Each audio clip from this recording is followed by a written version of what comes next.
Homer dolls himself up and knocks his buddies dead. Marge can't help but get jealous. Marge glams up for the party, wowing everyone there. They snap up the lunchboxes she recommends, and by the end of the party, Marge makes a pretty penny. A friend fills her in. Turns out, everyone thought she was a drag king. Marge is totally bummed, but her friend assures her lots of folks are into drag kings. Even Mr. Burns, their boss. Marge takes Homer out to eat, hoping to get some validation, but Homer's just more into chowing down. Here it is.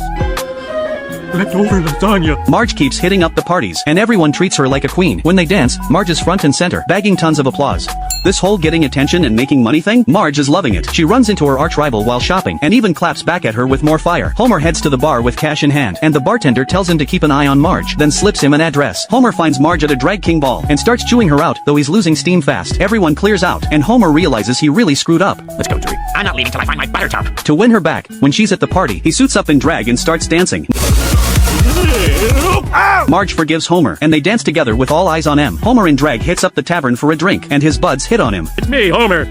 Oh, all the good ones are either married or Homer. Springfield's richest man, Burns, has gone bankrupt. Burns and Homer show up at a lavish party, where there are beautiful women, luxury cars, and a whole bunch of rich folks dancing. Burns asks where the host is, but instead of an answer, he's grabbed and thrown out as a troublemaker. But when the host hears the name Burns, he suddenly changes his tune, hugs Burns like they're old pals, and then pulls out a book from a safe, claiming it's his Bible of Enlightenment. The author? None other than Burns himself. According to the book, Jay used a goose as his totem, and became a mega-rich tycoon. To thank his idol, Jay takes them on a private jet tour, and gifts Burns a black gold credit card, saying it's an unlimited overdraft card. Burns heads to a store, and when he sees a $100,000 necklace, he feels a little guilty about swiping, but Jay keeps encouraging him. After swiping, Burns feels the rush of being a billionaire again. Then things spiral out of control. Burns goes on a shopping spree. Luxury cars, high-end watches, playing around everywhere. He even starts giving stuff away to his friends. After a while of this extravagant lifestyle, Homer starts to get worried about Burns, but Burns ignores him. When Burns goes to fill up his car, his all-powerful black card gets declined. That's when Burns realizes he's blown through all his money, and now owes the bank a ton. Everything in his house is mortgaged. Homer immediately pulls out a video, and Burns finally gets it. Everything was part of Jay's evil plan. Jay is the true owner of the black gold credit card, and mocks Burns for being a fool. As Burns goes bankrupt, his so-called friends immediately bail. Even his dog is taken by Jay. The nuclear power plant? Now Jay's property too. After some serious internal debate, Homer finally decides to go back to work.